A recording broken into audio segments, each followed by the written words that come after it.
Selamat pagi, selamat siang, dan selamat malam buat teman-teman di YouTube yang paling ganteng, yang paling cantik di keluarga sendiri.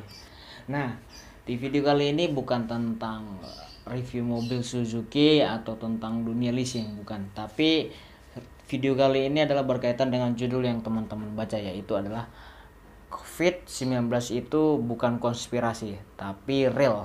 Nah, aku dinyatakan positif COVID itu per tanggal 17 Januari kemarin. Tadi malam lah ya, tadi sore lah ya. Kenapa aku bisa sampai positif adalah karena di tanggal 15 Januari itu harusnya aku terbang pergi ke Medan, karena kan untuk bisa terbang itu pihak maskapai kan harus menyertakan surat yang menyatakan kita negatif tes antigen gitu. Nah, sangat disayangkan aku tes antigenku positif di tanggal 14 dan harus untuk ditindaklanjuti di tanggal 15 Januari untuk tes swab. Nah, di tanggal 15 Januari aku tes swab, itu makan waktu 2 hari karena aku tesnya di puskes ya kan, tesnya 2 hari. Dan per tadi sore, kemarin sore lah, menjelang maghrib lah ya, aku dapat telepon dari pihak puskesmas seperti ini. Halo Pak Freddy, gimana kabarnya Pak Freddy? Iya nih Pak Freddy, ini kita mau kasih informasi nih ya. Selamat ya Pak Freddy, kalau Pak Freddy itu udah positif. Jadi harus isolasi mandiri dulu nih katanya. Mengabarinya sangat exciting gitu loh. Nah, dan disarankan untuk isolasi mandiri karena semacam tempat penampungan kayak semacam wisma atlet atau yang tempat isolasi penuh katanya kan, penuh kotanya. Nah, jadi ya aku di sini, aku isolasi. Terhitung 14 hari semenjak tanggal 15 Januari. Nah, poin dari video ini adalah mungkin banyak teman-teman yang mengkonsumsi video konspirasi tentang COVID, yang menyatakan COVID-19 ini adalah konspirasi untuk jualan obat dan lain-lain. Nah, yang kurasakan adalah COVID-19 ini adalah benar-benar real, bukan cuma konspirasi. Yang kurasakan adalah memang di tanggal seminggu sebelum tanggal aku tes antigen maupun swab itu ya, memang yang kurasakan adalah kepala pusing, kelengan, tangan dingin, kaki dingin, hidung mampet. Nah, di tanggal 14, 15, 16 itu aku baru sadar kalau aku nggak bisa cium bau makanan kucing, cium kopi, bubuk kopi, cium ini. Di tanggal 14, 15, 16 itu paling parahnya. Sampai ku tempelin ini nggak kerasa yang minyak kayu putih.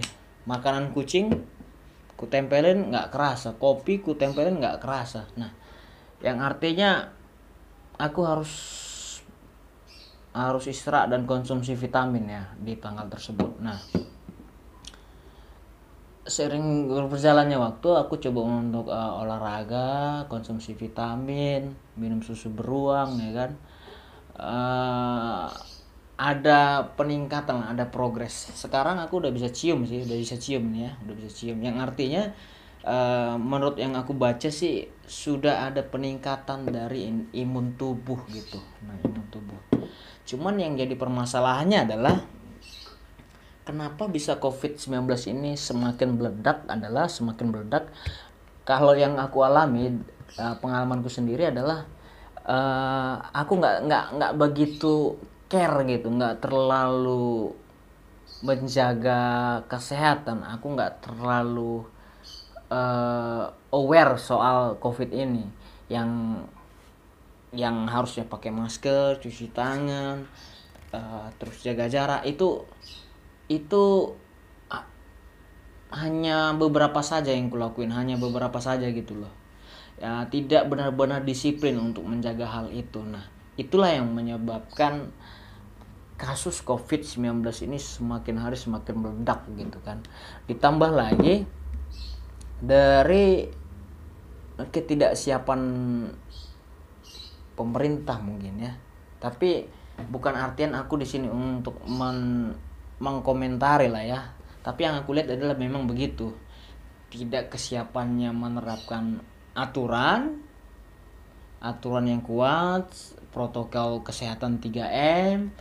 Terus jika memang harus melakukan tindak penutupan warung makan atau apa, bagaimana keberlangsungan hidupnya gitu masyarakatnya gitu. Kayak di Jogja kan itu memang dipaksa untuk tutup di jam berapa tuh. Nah, begitupun juga waktu PSBB awal-awal ini kan, PSBB yang kedua ini kan, kedua atau ketiga lah, nggak tahu lah, yang PSBB Jawa dan Bali ya kan. Itu kan ada beberapa perusahaan yang memang harus diminta untuk berhenti atau stop produksi dulu, atau stop untuk kegiatan. Nah, ketidaksiapan pemerintah sih yang dilihat di sini adalah hanya memberi aturan tanpa memberikan solusinya jika aturan itu dilakukan gitu. Nah, tapi yang terlebih pentingnya lagi adalah buat aku ini yang udah terinfeksi COVID-19, jadi satu pelajaran lah buat aku, yang artian untuk mendewasakan diri sendiri kan, karena punya banyak waktu sendiri, jadi aku bisa baca buku yang belum terselesaikan dibaca, nonton kursus online yang udah pernah aku beli, bukan nonton bokep ya. Nah, nonton juga tentang podcast di YouTube tentang self development, terus tentang religius juga. Nah, aku mencoba menyikapi hal ini positif. Karena keadaan yang seperti ini kan udah susah, mau gerak ke sana sini sulit. Terus kenapa harus aku buat susah? Lebih baik aku coba untuk mengubah kondisi saat ini, bagaimana bisa jadi lebih positif kan. Apa jadinya kalau aku nggak coba untuk bersikap sebagai positif gitu kan, yang ada malah menggerutu, menghakimi diri sendiri, pusing nggak punya duit, terus nyalain pemerintah, terus banyak hal lah ya. Padahal itu adalah kesalahan di diri sendiri gitu, yang tidak aware akan hal COVID-19 ini. Nah, harapannya sih buat teman-temanku yang nonton video ini, harapannya teman-teman tetap jaga kesehatan itu penting. Karena aku drop itu ketika aku hantam hujan naik motor kan. Aku hantam, begitu kelar naik motor, di sore harinya aku langsung drop gitu. Nah, jadi imun teman-teman itu harus benar-benar kuat, harus benar-benar sehat. Jadi sangat kecil kemungkinan untuk terinfeksi COVID. Jadi kalau teman-teman kalau teman-teman imunnya kuat, jadi COVID agak sulit buat nyerang kan. Nah, itu aja di video kali ini. Kedepannya aku mau buat video sampai akhir masa isolasi mandiri gue ya. Nah, harapannya ini aku bukan bersikap untuk mengeluh, bukan bersikap untuk apapun lah itu. Aku mencoba untuk mengubah hal ini menjadi positif ya kan. Mana tahu nih ada teman-teman yang memang sudah bergejala, lebih baik teman-teman harus konsumsi vitamin penuh, olahraga, makan yang banyak, dan tentunya hubungan dengan Tuhan harus ditingkatkan lagi, karena memang setelah aku kena positif ini, aku jadi yang tadinya jarang berdoa, jarang ngucap syukur jadi bersyukur. Jeleknya sih itu ya kan, tapi nggak apa-apa lah, mungkin ini jadi pelajaran juga gitu kan. Nah, oke. Thank you buat teman-teman yang udah nonton video ini. Saya berharap teman-teman tetap sehat, tetap diberikan rezeki, tetap diberikan kemudahan buat cari uang buat keluarga, dan sehat selalu. Thank you.